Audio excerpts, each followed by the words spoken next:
Good morning, everyone. All right, let me get these clickers right. Let's see.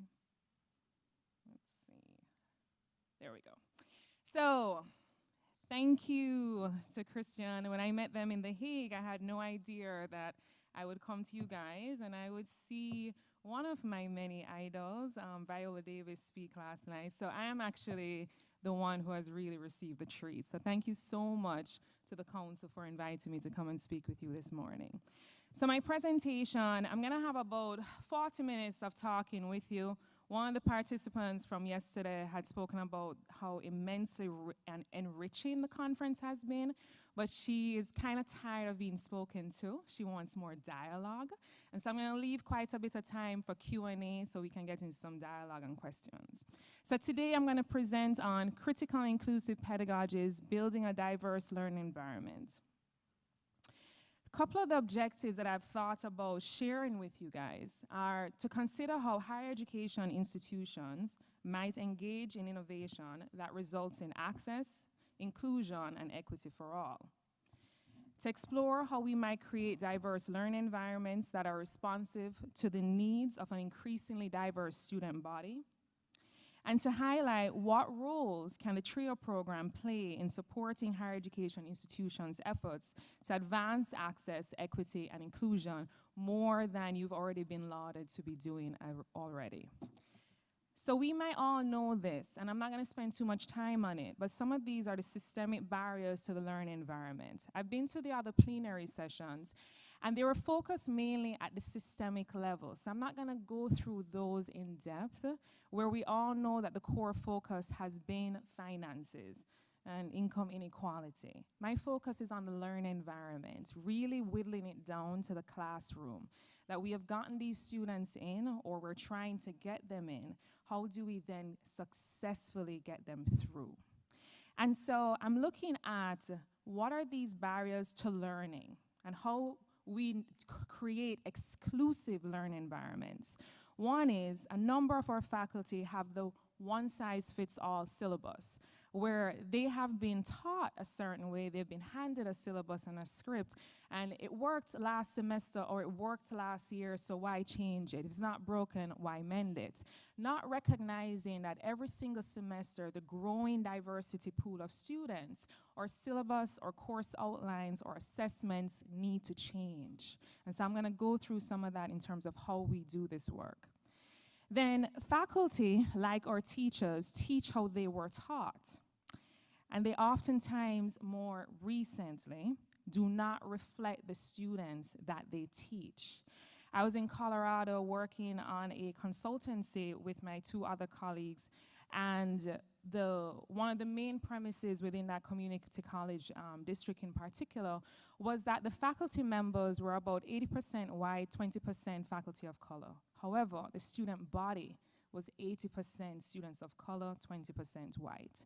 And one of the overarching themes that came from the students was their discomfort in terms of how they related to the persons who were in front of the classroom spaces. There is also this idea of inflexible assessment, not measuring critical thought, but giving premise to rote learning. How much can we memorize, right? And then oftentimes the learning environment becomes isolating because, let's face it, it wasn't meant for you and I in this room, myself in particular, or persons of color, women. And so in that environment, it becomes isolating, where students are often felt, especially if they are migrant students, they're not from the United States culture, they are not really taught to speak up. And even times it's intimidating to speak to someone who is referred to in a reverence or having assumed power of the classroom. There is also oftentimes we fall short as faculty members, where we engage in something called implicit teaching, where we are not explicit about our expectations of our students and what we expect of them, but also what they should be expecting from us. And we hold each other accountable in that classroom space. Then there is little to no feedback, which works with the whole expectations. So students don't do well in class. They get a low mark. And then there's little feedback for how they can improve. And as a result, students still feel as if they're falling short. And in this, students are not allowed to bring their entire selves into the classroom space. When students are asked to bring only piece and parts of who they are, then that's exactly what you get in a classroom, pieces and parts of the whole. And so I'm going to share with you some examples of how we actually try to bring our students' lived experiences. So how did I come to this place and space of time? As Christian read, I did a massive dissertation research study back when I was a doctoral student at the University of Denver. And I wanted to look at the importance of seeing critical and inclusive pedagogy in private tutoring or in public tutoring, because we call it extra lessons, and it's either for cost or free. And in doing that, I collected data with some 1,700 students across all 14 parishes of Jamaica, and visited over 79 high schools at the grade 11 level, and then interviewed 62 participants. It was massive. I wasn't lying to you, okay? What I'm going to share with you is something I haven't shared, not in this public space at least. It's called a composite narrative. It's where within my the qualitative portion of my mixed method study, I wanted to bring the voices of my students and of the participants to life. But because I had so many participants, of course, you have to navigate and negotiate that. So I picked and parceled out aspects of their stories. And so you hear me talking in patois. How many Jamaicans are in the room? Whether by diaspora or by birth. You can just raise your hand. Because there's going to be a lot of inferences. I'm going to try my best to explain it afterwards. So I'm setting up the context where we have grade 11 students that were interviewed. They're at their final stages of high school. And education in Jamaica is still very much seen as upward social mobility. And so what I'm going to read to you are excerpts of the actual participants' quotes. And then I supplant those excerpts with a narrative voice to kind of expound on what that experience is like for students to go to school for 14-hour days. At school, like I don't know, class is big, and you don't get individual attention that you want. And you don't know if it's only my school. But they're just feisty. You see the teacher them feisty. And when you ask questions, it's like, why are you asking that question? It's a big deal when you ask a question. And for us, being at school, you see the teachers every day. They're tired of us. And guess what? We're tired of them too. But you see, when you get to extra lessons now, you have it for about 2 days a week for about 2 hours, you know, they're not tired of us. They're okay. Especially if you got extras on a Saturday. You're fresh. You know, in your school uniform down to your ankle. You're not hot and sweaty. You're fresh, so you wake up and you're ready. I'm ready to learn. The mountain caps peak against the eastern glow of the rising sun. The morning breeze gently sings against the lush green leaves of the mahogany and cedar trees. Scents of cerci, mint, pimento, and salt water mix in jubilee. Dawn breaks yet another morning on this green and wooden island. The cock crows, and she knows it is time to wake up. She looks at the watch her mother sent from foreign and sees it is already 5:15 a.m. She didn't iron her uniform from the night before. She will be late again. She jumps out of bed, quickly spreads the sheet, and runs her hands across the top of the pillowcase. She goes to bathe, but water gone again. She looks to the rear of the porcelain tub for the old familiar white bucket and runs to the stored water outside in the blue barrel. 7 minutes later, she rushes out the tub, grabs the iron, and re-irons yesterday's worn uniform. She dresses herself quickly, grabs the brown bobby socks from the drawer, puts them on, and then steps into the black loafers by the door. She sneaks into her daddy's room, being sure not to wake him, and grabs the black shoe polish to clean off her shoes. With 2 spritz of water and a dab of pink lotion in her hair, she grabs the brush and dark blue blobby clips and runs out the door. It is 6 a.m. She will make it before the school gate closes her out. Class noisy, you know. Everybody has their own mini group. The persons at the front of the class are the only ones in the discussion with the teacher. The teacher is not paying anybody else any mind. You know, only the ones at the front. She's not saying to the others they should be quiet. And if you're not at the front, you're going to be distracted by everyone else talking around you. So some teachers, like them just don't want to finish a subject. So if you don't get it, they'll move on. They will move on, miss. So I'm saying, you as a student have to try to get it. Because like if some students now say, Miss, I don't understand, you know. She'll say, well, you have to do it because you have exam in 2 months. And like because of that, now most students are afraid to tell the teacher. They don't understand. So sometimes you just read up for yourself. If you don't get information, it's just so it go. So you want the tutoring, the little tutoring after school or even sometime before even breakfast. And someone have to explain it. And also for myself, I don't plan to have gone to school for 5 years and don't get nothing from school. It's not me that. The school bell rings. It is 3 p.m. Time for afternoon classes. She walks through the brightly painted school gates, across the sunken potholes and the road, and waits for the bus. Quickly, she rummages through her school bag to look for her extra lessons folder, making sure Sir's homework is done. She's heading to Sir's class where his legendary teaching skills precede him. Similar to Arthurian legend, she compares him to Merlin, mystical and capable of wizardry powers. For it is rumored that even the most challenged of students who attend his classes will earn the distinction in mathematics exams. 37 minutes later, she walks into his class and sees a salt and pepper-haired man, not more than 5 feet 1 inch. He greets her with a smile and a hug. He asks her, you ready? You see, my math teacher, you see, if he was Asian, I would have called him a sensei because he's so wise and stuff. For instance, one time, I kind of make him go off track and make him talk about different things. So I never really want to study still. But boy, miss, him start talk about Muammar Gaddafi, Bob Marley, Usain Bolt, and all those kind of people in maths class. So I got to learn a whole new perspective on world affairs and my real purpose. In every class, he challenges her to become a change agent and social activist, reminding her that she represents the youth of the country and has a responsibility to make changes. She's no longer afraid to ask questions. She's expected to challenge his style of teaching and reassure that there are many styles and she can debate each freely without retribution.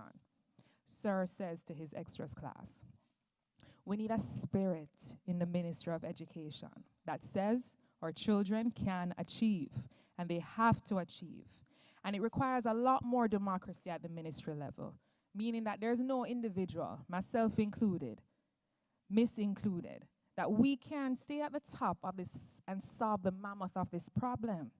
So I think it's going to be difficult if in the ministry you don't have people, A, committed to the youth, B, with the conviction that the youth can achieve, and C, with the understanding that the conditions of learning must change. It is 6 p.m. School is done for the day. Tired, hungry, and exhausted, she catches a ride with the parents of another student, sits in traffic, and is home by 7:17 p.m. She enters the door, kisses her daddy on her cheek, and drops her school bag in her room, rolling her head from right to left, working out the cricks and cracks. She undresses and heads to the bathroom. Water is back. She quickly bathes and fills back the white plastic bucket at the back of the porcelain tub. She gets dressed for bed, eats her dinner, and is too tired to watch tonight's episode of Rising Star.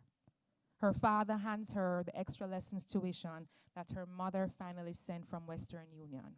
Her father reminds her she also has her school-based assessment due tomorrow, so he will set the clock for 2 a.m. to wake her up. With a sigh, she looks at him begrudgingly And then he reminds her that education is the only road to upward mobility in Jamaica. He reminds her that he didn't have the same opportunities or a high school education, so she has to have one. You see, my dad, he doesn't understand anything in bio or chemistry. But if I need something, like if I have to wake up at 2 in the morning, I wake up at 2 in the morning every day still, you know. Him not really interact with me per se, but him always keep my company.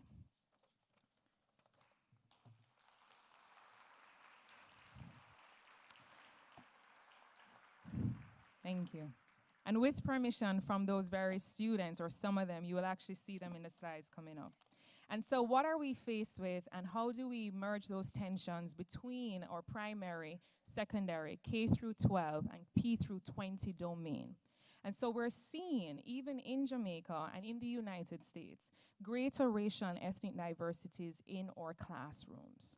That classrooms are becoming borderless and thus bound to global context because of migration and online learning. Students are demanding that global issues of race, racism, and intersectionality be centered in the curriculum. They're no longer siloed on the beaches of Montego Bay or in Negril or up in the mountains of Mandeville. They are part of causes when they saw what happened in Parkland, Florida. They are part of causes when they see what happens in Den Haag in the Netherlands. They are part of these causes, and they're curious and ripe for these discussions in their classrooms. So what my colleagues and I came up with is critical and inclusive pedagogy. It describes a pedagogy of possibility that enables the creation of transformative, equitable, and identity-affirming learning environments, where all students have the chance to learn at the highest level. And diversity is not on the peripheries, but it is central to the learning process.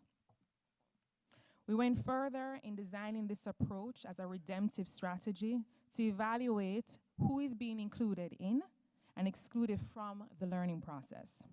When teaching fails to consider the varying social, psychological, physical, and emotional needs of our students. And then we look at the much needed institutional adjustments in order to effect change.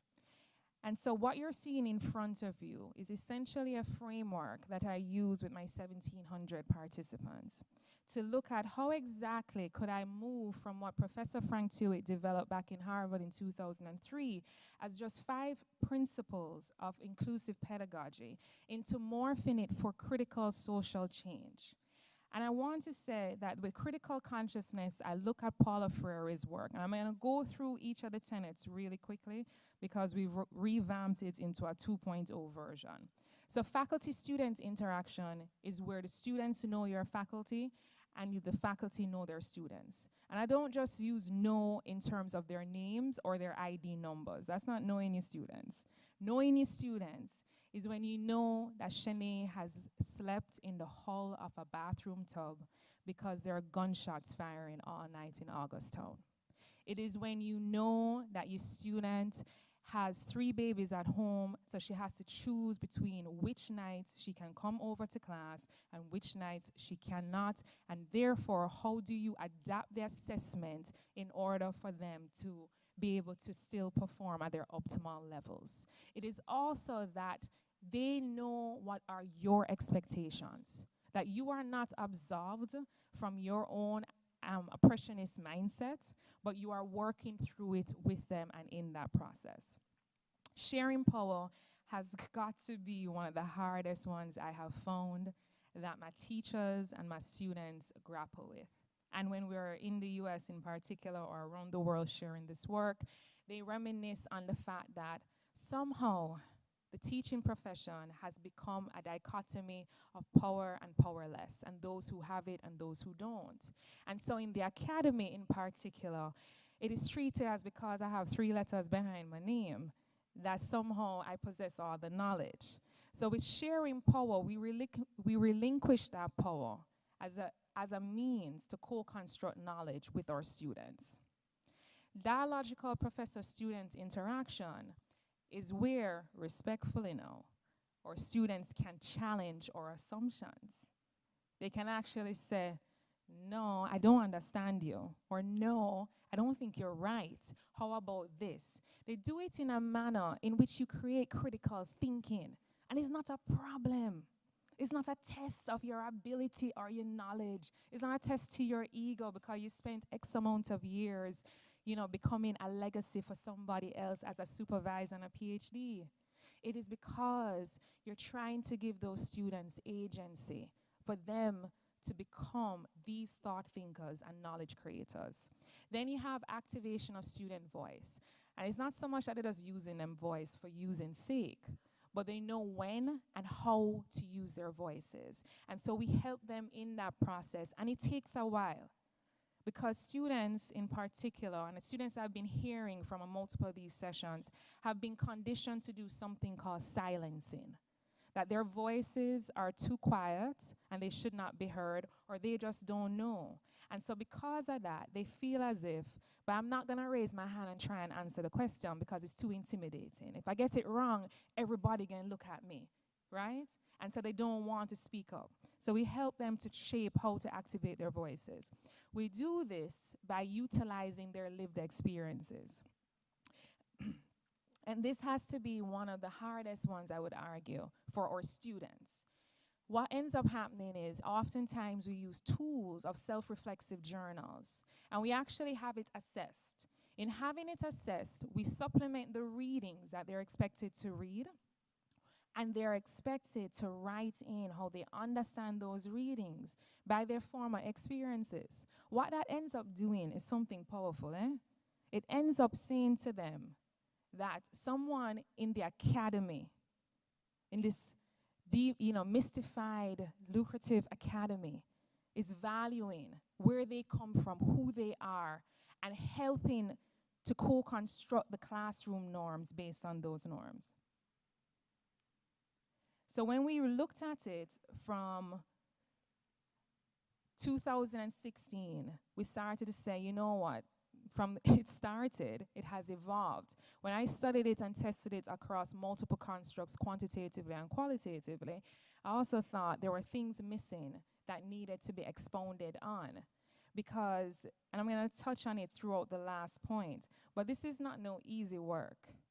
This is work that lets you know that you're called to your purpose. And I'm talking to a lot of people in this room that already know that they're called to the purpose, because you're not called by money, clearly, because the work that we do is it is draining, and it is an emotional labor of love. So there is intentional praxis in what we do, everything that we do. We recognize and value our students' voices and their lived experiences. It's not because them chat bad or they can't understand English, or worst of all, academic English, which is a whole different type of English, and that because they can't write how we were taught how to write, something wrong with them. No, that's not how this works. How are you going to meet their demands? Because guess what? They were great enough to make it in front of you. So it's now your turn to redeliver their greatness and help shape it, not to dummy it down.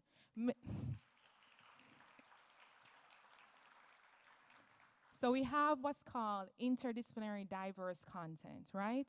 Where a lot of folks have challenged me, especially from the STEM fields, that said, boy, you in education, so this is for education. You can't bring this to the sciences.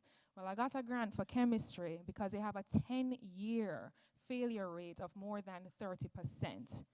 And the constant blame was on the students. I said, listen here, every projection that you have will continue to project that it can't be the students. The students have changed over the 10 years, no matter how many times you fail them. Who has not changed, however, is the fact who has not changed. And so I kind of put the light back onto that class, that course and that department, to really question what is really happening in that environment, right?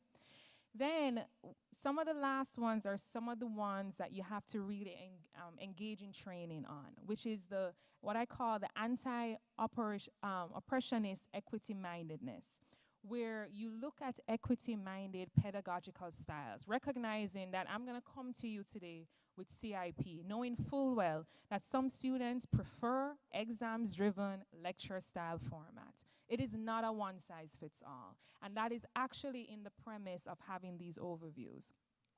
More importantly is that all your identities are affirmed, and we take this from an intersectional point of view. Intersectionality, recognizing that I am a mother, I am a woman, I am an activist, I am not religious in a highly religious country.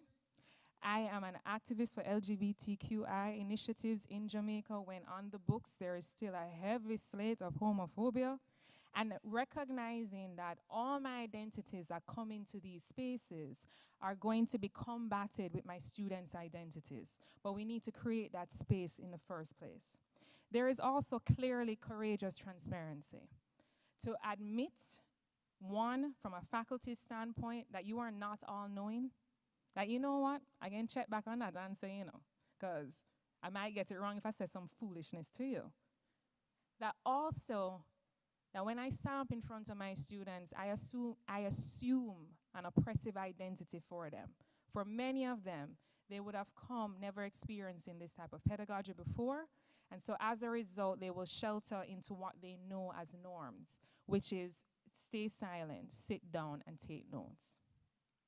And then last is what I was saying to you earlier, is the resilient emotional labor of love. You guys have heard every single evening these powerful stories, and the persons that are behind these stories that make them, as Viola Davis said, significant. That they were more than just success stories, that they knew their significance and then knew the boundless potential of their futures, right? That doesn't take somebody who just doing this for a 9-to-5 paycheck. That takes somebody who takes their stories with them. Literally, it is on their hearts when they wake up in the morning, because they're still trying to figure out, how is this person going to eat tomorrow? Oh my gosh, the financial aid don't work out. She's still undocumented. How I make sure that she has enough to get through classes today. These things matter, and I'm going to show you some of the faces in which it matters. So the excerpt I read earlier in the black and white were from some of my students, that back in 2012, there were some of the participants, and they attend a school in Spanish Town. Some of you are from Jamaica, you know where Spanish Town is. Spanish Town is not the Spanish Town it used to be, for sure. So their school is situated in a very high volatile area, where their high school has 3 security entry points. And the walls are towering high, at least about 15 feet, and they're wrapped in barbed wire, right? So that's the type of real security that you need in terms of dealing with what they are having to deal with every day. But the school, when I entered the school, I knew the principal was on the verge of something amazing. Because when I entered the school, I saw painted on the walls, "You are created for excellence." Then I went into the bathroom, "You are powerful and mighty." Then I walked up the stairs, and on the stairs, on the dirty stairs, is "You are great. You will never fail." So he was already starting to transform the space. And I said, you know what? My implications for my dissertation, I want to take them here. Will you allow me? So he gave me a pilot of students, and we've been working with them for the past 4 years, right? What we ended up doing in Jamaica, we have finalizing exams from the Caribbean Secondary Education Council. And what that is are these equivalent, I would argue, AP mathematics, math or calculus, right? And it's a mandatory exam for students in Jamaica, even if them can't pass first year of math. That's a whole different discussion. So we said, you know what, we're going to tackle this. And the exit year is grade 11. So the students always sit the exam in grade 11. So we took students on a 2-year program from grades 9 and 10, had them sit it in grade 10, and they all scored distinctions. So today, 4 years, 2 years after those results came out, I just started with this group of students on this left at the University of the West Indies. So I'm very happy that. And what we did was, we took the best parts of the critical inclusive pedagogy in extra lessons and embedded them in this shift school. I don't know if you guys know what shift schools are. Shift schools in Jamaica is where students only get to go to school for about 4 hours per day on rotating shifts, because we don't have enough space. So I wanted to prove to the ministry in particular that we could embed this practice We just need a little bit effort and a lot of heart in doing this. So to the right of it, with the success from the pilot, the principal said, you know what? I'm going to give you 125 students to run this program on. So Mr. Bell was the person at the front of that image. He's a Harvard grad, came back to Jamaica to give back, right? And he runs an extra lessons institution, recently retired, and said, you know what, full outreach, let's do this. And so he has been the master teacher. But the sir that I spoke about, who was a sensei, that's him. It's his pedagogy that has led a lot of students to understand critical inclusive pedagogy from even a very young age in Jamaica. And so, 3 weeks ago, we got the results of the 125 students. The green line is 56%, that's the national average for grade 11 students. We demolished the exams, or our students demolished the exams.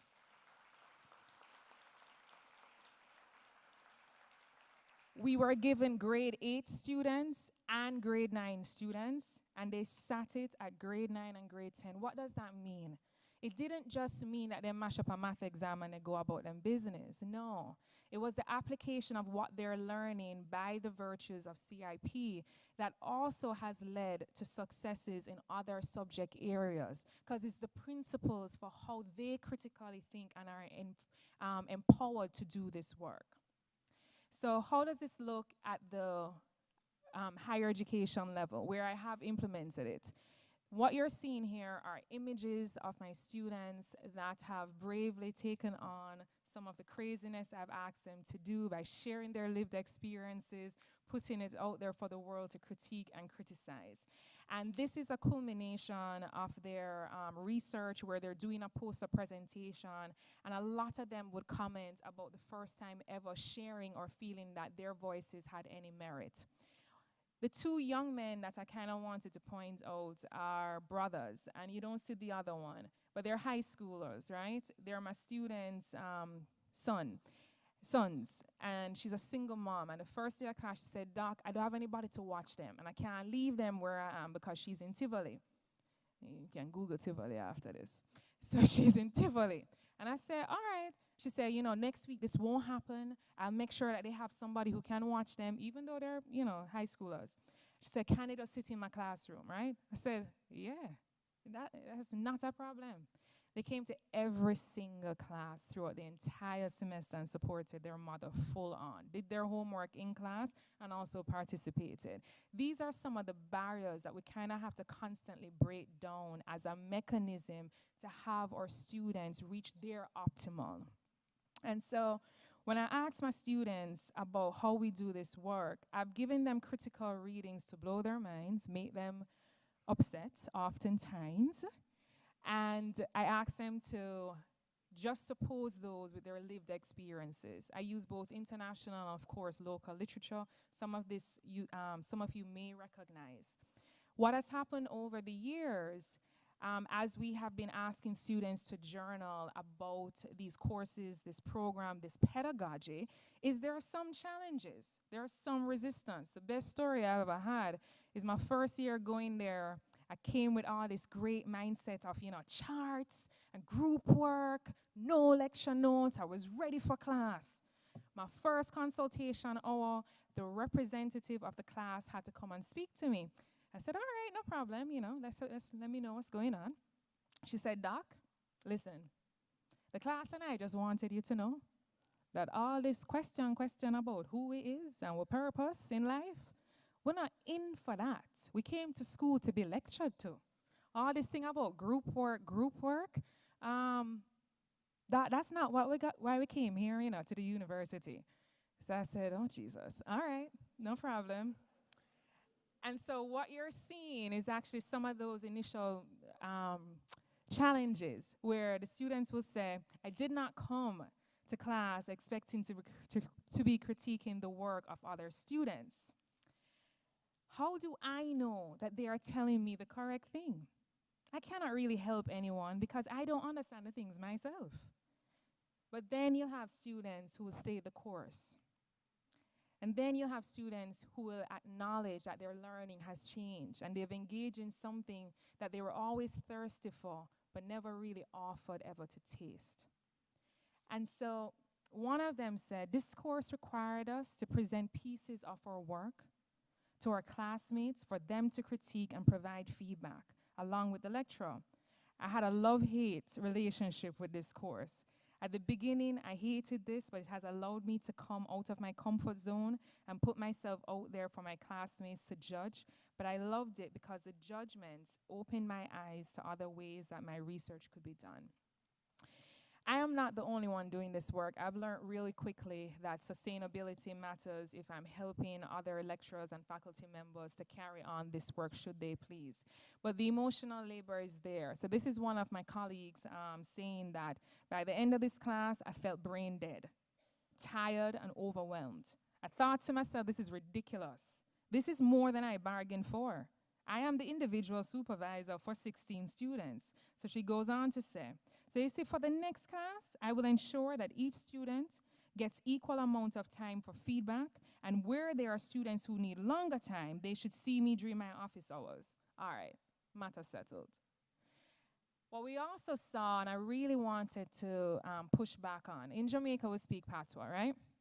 But our first language they write on the books is English. However, most of the children at the primary level learn language at home. So it's broken English. So we write or we speak. That's a form of literacy. So a lot of times our students get criticized that they can't write. They can't put a sentence together. The grammar structure is not right. So I said, all right, what are we going to do about that then? Stop complaining. Let's do something. So we started to look at how the reflexive journals could help. And what we also started to see was not only that their writing became what they want, how they wanted to communicate, and how we were looking for them to incorporate both Patois and standard Jamaica English. We also saw their minds changing. And so I'm going to read for you just a couple of excerpts to show you the evolution of how these students really start to engage in what I call critical consciousness. So Shani wrote, truth be told, I was very skeptical about the titles of the documents and even the size of some of the documents. Teaching in the line of fire, your blues ain't like my blues, every shot I ain't sleep, and who am I? Every title I came across made me envision about my life and what I might read about in the document. It was as if I was awakened by the new knowledge and insights that I was extracting from these documents. The blanket that was over my eyes vanished, and I no longer wanted to stifle my thoughts and questions about race, color, or class. Tina, who is my revolutionary, she works down in Tivoli at the Tivoli Polytechnical. This is obviously not their real names, but she have to be a revolutionist. Tivoli is a tough area in Jamaica. She writes, it was the late Marcus Garvey who stated that there can be no peace among men and nations so long as the strong continues to oppress the weak, so long as injustice is done to other people, just so long we will have cause for war and make a lasting peace an impossibility. She writes, I suggest we need a rebirth in higher education to mitigate many of the issues and challenges that we are presently faced with.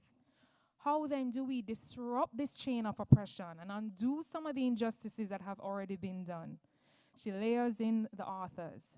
Rogan Osman, in their reflection on Paulo Freire and classroom relevance, suggested that in order to undertake this process successfully, the people, the oppressed, must challenge their own perceptions of the dominant group.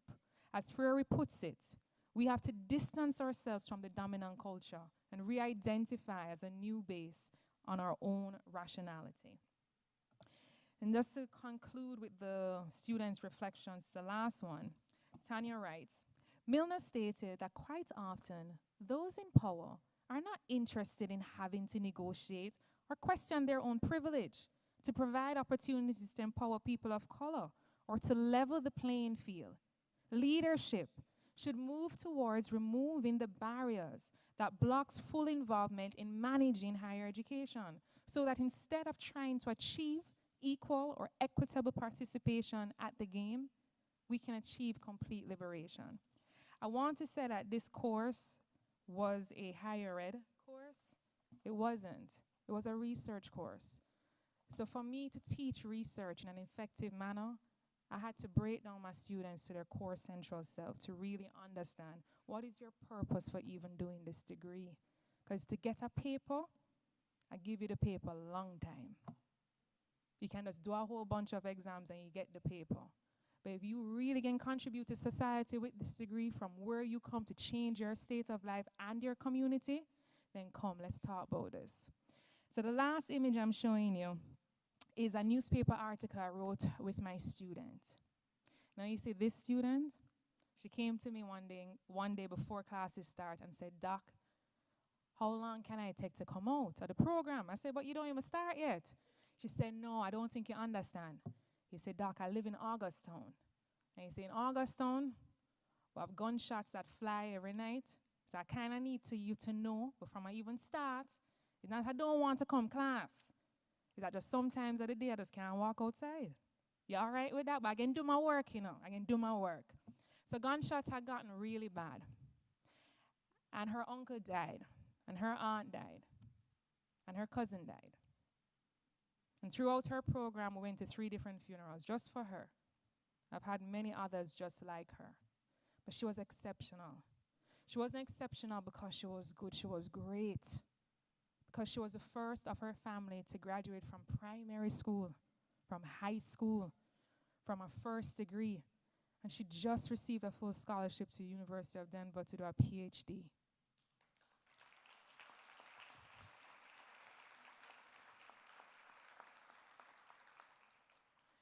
So a lot of times, the naysayers will say, "Oh yeah, this is for humanities, this is for education, this is for those, the feel-goods." Well, guess what? We have some incredible change agents that are going through this process. And so if you want to do this work, it has to be intentional. Because oftentimes, intention doesn't equal impact. And you can do much more harm than good if you yourself have not done the self-work. You don't necessarily have to walk the same road that your students have walked, but you should never ask of your students anything that you wouldn't be able to do yourself. So you're guided by these theoretical, conceptual models of teaching. You leverage with responsibility their lived experiences, not to exploit them or to tokenize them, but to value them, to reward them, to let them know that it is crucial that they understand their purpose. That I can teach a student to become a chemist, an inorganic chemist, but that student might become an Uber driver, but then later they may become an influencer. And so the social and emotional skills that they must possess is the manner in which we help them to shape that, because they're already there. So we're not going to lead them, we're going to help them to get to their full potential. We're going to employ a variety of interactive and flexible teaching techniques, seek to create identity-affirming and just learning environments, recognize that the students already arrive in the classroom with multiple intersecting identities, utilize diverse and interdisciplinary content and perspectives, and require transparent, self-actualized, and resilient instructors that are equity-minded and clearly not doing this for the promotion of the work. So last but not least, what can TRIO programs do to create inclusive learning environments today, tomorrow, and beyond? They can have intentional vision for creating inclusive learning environments. They can help us as the lecturers to do that work and the departments in which they also serve. Examine departmental objectives, courses, programs, activities, and outcomes for presence, absence of inclusive pedagogy. Constantly reflect on the learning environment, the culture, the climate. Your students are coming to you in these programs and they're telling you day in, day out, "This teacher is fantastic." And then they're telling you, "This teacher makes me feel like I want to rip my arms out." Help these students and help the teachers to understand, hey, your pedagogy may not be, resonating. Can we look at other alternatives to do this and do this well? Examine the learning environment at multiple levels in classrooms, departments, and divisions. Engage in dialogue with faculty and administrators and those courageous dialogues that you must have. Build an infrastructure and provide opportunities for the development of competencies, whether it's through incentivization, recognition, or reward. Approach the challenge of embedding inclusive pedagogy in the department as a scientific problem. Study it, assess it, and redesign it. And last but not least, continuously seek out opportunities to learn more about creating these types of environments and what works well for your particular students in your context of the region. These are just some resources. I want to thank you and open the floor for questions.